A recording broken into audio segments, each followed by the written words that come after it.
Welcome back to Coaching for Profit. My name is Maggie Daniel, and I'm joined today by Brandon Moore. We have taken a few weeks off this summer, and so we're so excited to be back and recording more episodes.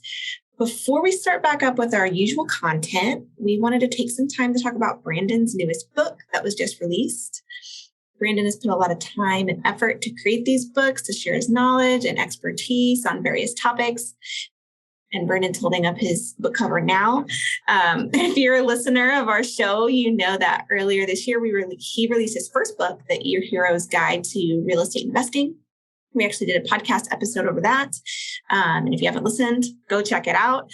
But today we're going to be talking about his latest book, The E Hero's Journey, Your Guide to the Entrepreneur's Quest. So again, I'm putting on my hostess hat, and Brandon will be answering some questions about this book. So I guess before we get started, how are you doing today, Brandon? I'm great. It's great to be back and doing the podcast recording. We took off. June was very hectic. We were going everywhere. We got to go to the Limitless conference in Arizona. I did go to a writers conference in Plano. That was called Inkers Con. It was really good. It's really for fiction writers, but I enjoyed it so much. But yeah, our June was crazy busy.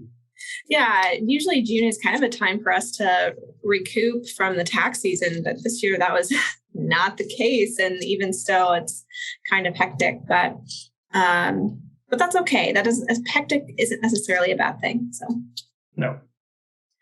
Well, before we jump into some questions I have for you, I did want to give our listeners just a really brief summary of the book. I didn't want to answer too many of my own questions. So this is the briefest summary possible. The E Hero's Journey is your guide on your quest of entrepreneurship with practical information and real life examples to help you overcome every challenge as you make your dreams come true. So with that in mind, I guess we should just go ahead and get into it. And I was hoping, and I know we've talked about this before, but I was hoping you could give our listeners the definition of what is an E-hero. Well, the E-hero is the entrepreneur hero. And I got that from listening to a book called The Fiction Formula by Johnny Truant and Robert something else. I can't remember. It's in the book. So I give you a great resource in the back of the book is You Should Read list. It's a ton of books that I've read that I really like and read over and over again. So anyway, he talks about the hero's journey. And when he started discussing that, I was like, you know what, that's very similar to what an entrepreneur goes through. And, an entrepreneur is not a hero to a damsel in distress, but we do solve problems. We help people. And the best businesses, the best entrepreneurs do that very thing. They find a need and they meet that need. They solve that problem and become a hero to somebody. Yeah. I think it's really cool that you've drawn on your passion for books to kind of come up with the outline for this book. Because you're always one to preach, like, read this book, read that book, or have you read this book, or what are you reading right now? And so it's really cool to see you take your love for books and find it in your voice too. So I think that's really cool. But I haven't been able to fully read this book. I've read a couple chapters and I've skimmed through the entire thing. But,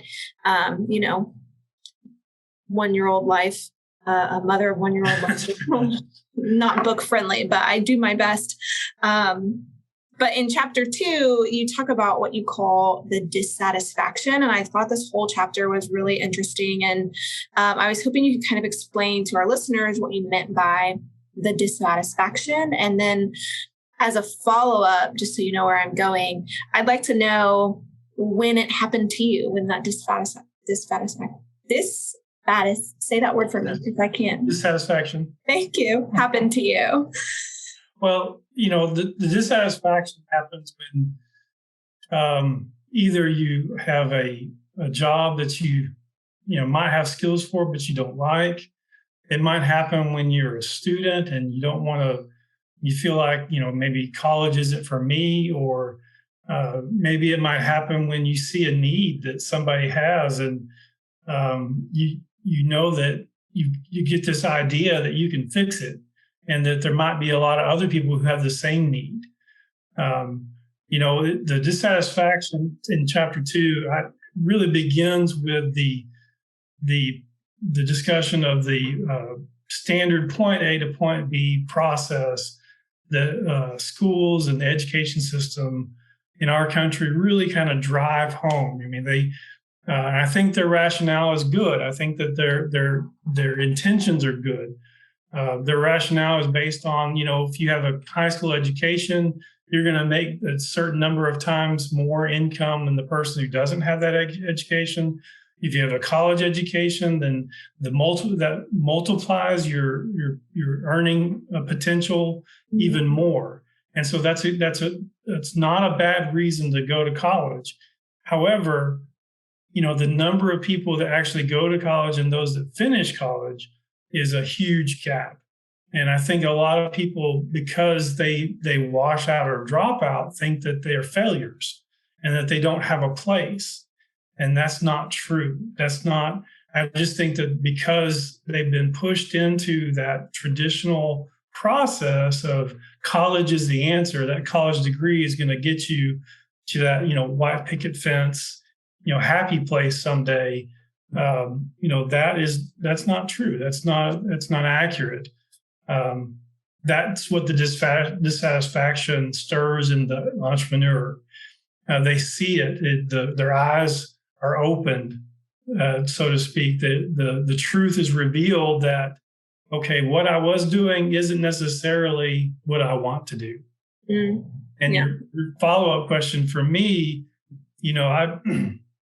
I talk about my career path, and it was not one that followed a straight line. It was more like the flight of a butterfly. It starts out here, and then you get pushed by the wind over here, and then goes this way and gets pushed by the wind. And I started school right out of high school as an art major and theater double major, and I love to draw and paint still.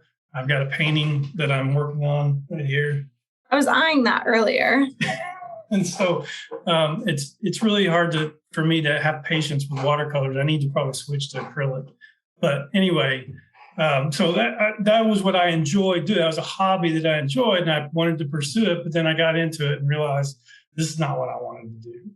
And so I was dissatisfied there. And then I tried to go into the ministry, and I really got dissatisfied. Like, okay, I don't really feel like this is what I'm supposed to do here in churches. I love volunteering, hated to be on staff.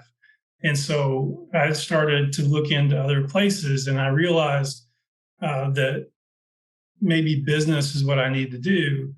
And I went to work at an insurance company, and then went to work doing the bookkeeping for a church, and realized, okay, well, maybe I'm supposed to be a CFO or an accountant for a church. And then I finally interned at a tax firm. And it's like, okay, this is where I'm supposed to be. And it wasn't necessarily where I was supposed to be forever, but it was definitely where I was supposed to start out with. And that meant college was necessary. And, I finished and received my degree, but that's not necessarily means that I think that a degree is required for everybody. And going even farther, that was, lots of dissatisfactions that led to that place. Yeah. Well, then I went to work for other people, and I learned things. And then in the book, I talk about how many times I've been let go or laid off. And it's staggering. Before I was 25 years old, it was 4 or 5 times. And so by the time, this opportunity to buy my own firm came up, it was a no-brainer for me. This is exactly, I needed to be an entrepreneur. I need to do this on my own. The possibility of being laid off or fired was a reality that I didn't want again. And right. So that made me choose. Well, honestly, just that whole section on dissatisfaction for me could have been a whole book, because I think for a lot of people, it's scary to follow that dissatisfaction, because you have a job, maybe not in your case, but maybe you have a job that you're decent at, you're making whatever, you're making the money you need or that your family needs, but you're dissatisfied. And a lot of people really struggle with taking that jump to move on that dissatisfaction. And so just if anybody for me were to read the book, that's the chapter I think that they should read, because it's all about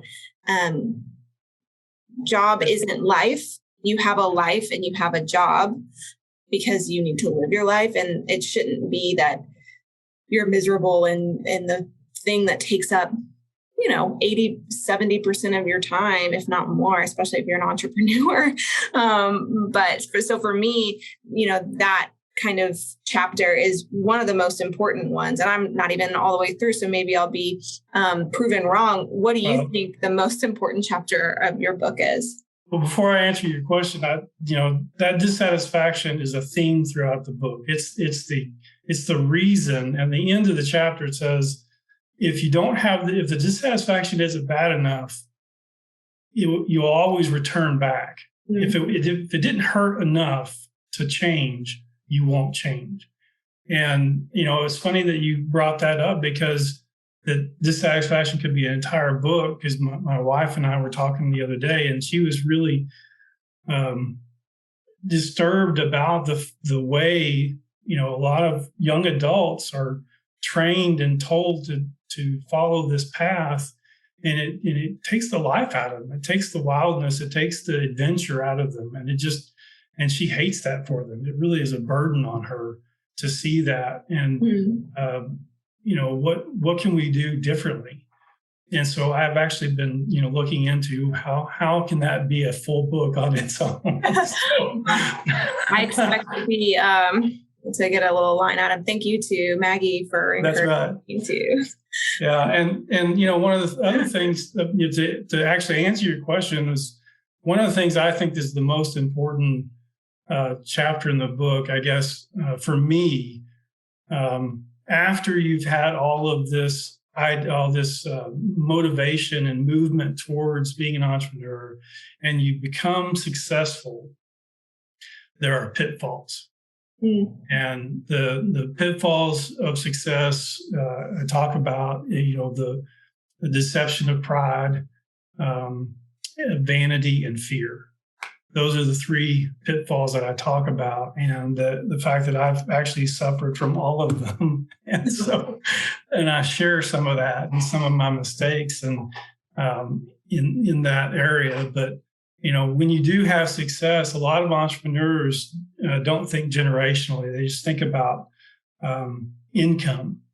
And I think the transition, which is, we'll maybe talk about in my next book coming up later, the transition of achieving that career and that high income. Well, the next thing that you want to do is start building your net worth. High income is not the end all be all. It is the area that brings you to the real wealth, to becoming wealthy and financial independence. You sort of mentioned in your last answer, like mistakes that people make, and you've been an advisor for a long time, and a lot of business owners and a lot of entrepreneurs. And I'm sure you talk about this in the book a little bit, but what would you say are some of the most common mistakes that maybe new entrepreneurs make the most often, I guess? Mistakes in business are those external obstacles that we talk about, and the internal barriers or obstacles. So that's where I really talk about those things, and they're the ones that are internal are the ones that where you're dealing with fear, where you're dealing with a need for self-improvement, where you've hit a limit and you need to get gain more understanding and become a better person, and you need to or maybe you don't know how to lead or manage others. It is leading and managing and coaching other people is one of the biggest soft skill a entrepreneur can have. And that will definitely limit how fast and how far you can go if you can't get better at those things. as far as external obstacles, the biggest hindrance to businesses is cash flow. You can have all the ideas in the world and have all the plans and strategies and whatever, but if you don't have sales and if you spend too much, you're going to really hinder your businesses. And one of our clients or former clients and other clients that we currently have, many of them talked about with me about how they will spend a ton of money in this one direction and find out that their biggest revenue, highest margin is this other direction. And because they didn't realize it soon enough, they just lost a lot of cash. Of course, I did the same thing in certain times, and I talk about it in the book. But you think that you need to spend money on marketing and whatever in this one area rather than what really is driving your revenue, but you don't know it. And so it really disrupts your cash flow. Yeah. And I'm sure you talk about this, and I know we've talked about this a lot, but just because you're a new entrepreneur, maybe you're a one-man show, doesn't mean you need to be fully a one-man show, having those people around you that you can talk about all of these things with, and maybe even advisors to help you see some of the mistakes that you're making, because we're not perfect and I can't see the things I'm doing on a day-to-day, even if they're hurting me, unless maybe somebody else brings it to my attention. And I'm sure you talk about, and like I said, I know we talk about in the podcast all the time, but having a team around you, even if they aren't your employees, if they're just your friends and family or even external advisors, is so important. Mentors, coaches, just an accountability, partner in that coaching area. Say, okay, these are the strategies that I think, and just having somebody else to bounce those things off of. Because a lot of times when we, as entrepreneurs, we always, it's like when my wife goes shopping and she says she bought something for $9, it was actually $9.99. Mm-hmm. She rounds down because her expectations or her mind thinks that way. And I think that a lot of entrepreneurs, when they think about their expenses or potential costs or whatever, they round down, and their potential sales, they round up. And so having another mentor or coach or somebody that you can talk with about these specific items and specific strategies to be able to say, okay, is that really based in reality? And of course, in a more coaching and more nuanced way, instead of, I don't usually slap my clients in the face saying, don't do that, stupid. Don't, that's not a good coaching. Right. Well, sometimes it could be necessary. Earlier, you mentioned something about external obstacles, and obviously we know that right now, everyone is facing a lot of external obstacles. I mean, not just entrepreneurs, your average Joe is facing external obstacle after external obstacle with inflation and XYZ. I mean, there's just so much going on. Yeah. How can entrepreneurs navigate such big obstacles and still kind of achieve their dreams and goals? Yeah. And for the entrepreneur, the business owner, you really need to be aware of where your revenue comes from, and watch those dollars. Watching that cash flow is the biggest thing, and having cash reserves. If it's hard to say that now that we're in a lot of economic disruption. Before economic disruption comes is when you should be preparing for the disruption. We talk about in the book how you're either going into a storm, or leaving a storm. But the storm is inevitable. It will happen. There is going to be some kind of disruptive chaos that happens in your business or in the market, in the economy, something. And so you've got to prepare for that. You've got to be able to have a cash reserve, or count your costs, minimize those, focus your revenue streams to the ones that have the highest margins, maybe cut back on some things and push other things out, just to make sure that you are meeting the needs of the people and getting those things done. So as an entrepreneur, it's easy for me to say, hey, watch your dollars, be prepared. But the truth is that we can't know for every obstacle, but we can prepare for some. As we kind of wrap up this interview, is there anything else you want to share about your book? Anything that you want to share with potential readers, or just kind of anything else? This book is, I use a lot of metaphors with Star Wars and Matrix, because those are probably my two favorite movies. Mm-hmm. And they epitomize the hero's journey. There's no better, like I talk about in the choice chapter, when you make the choice to become an entrepreneur, there's no better example of this in cinematic history of red pill versus blue pill. It's actually become part of our culture to even say red pill. Take the red pill. That means wake up.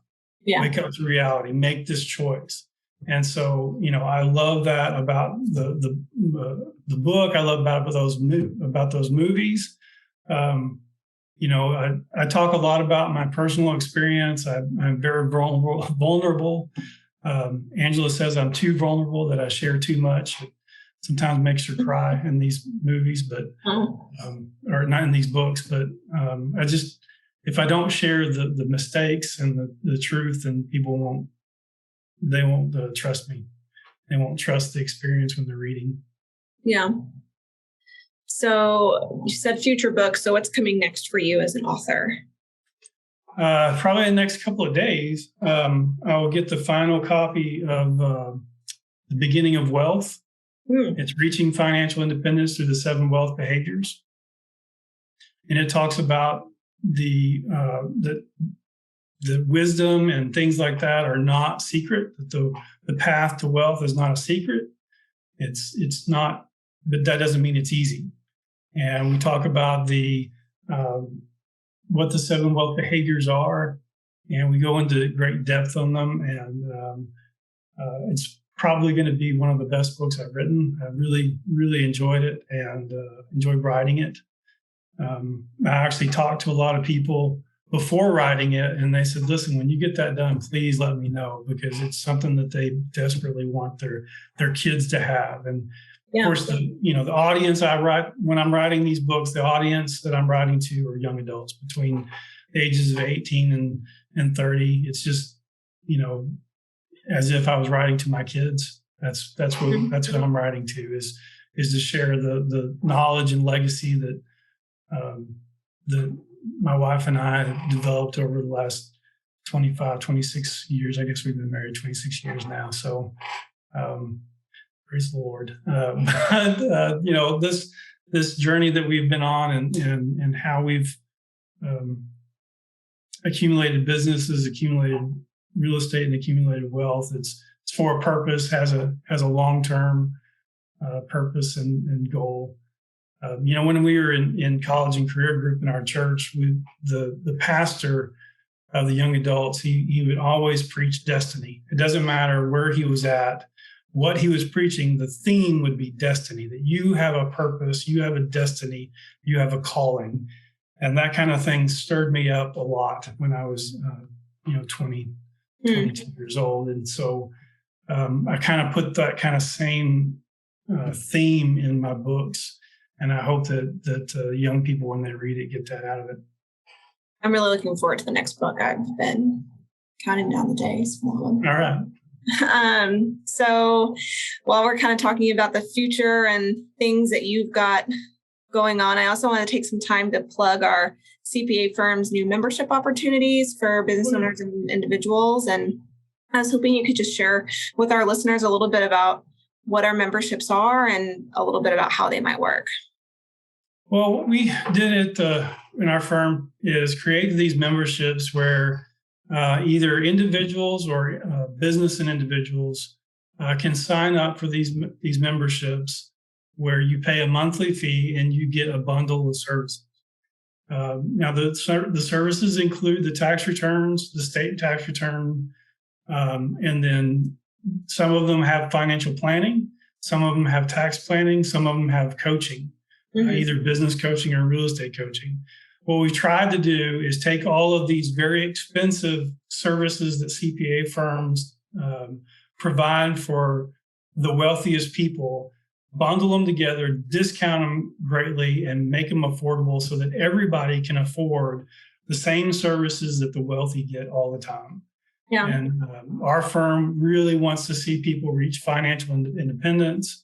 It's implied in our mission statement that we want to help people earn more and keep more of what they earn. Mm-hmm. That's a earn more is getting that high income, and keep more is building your net worth.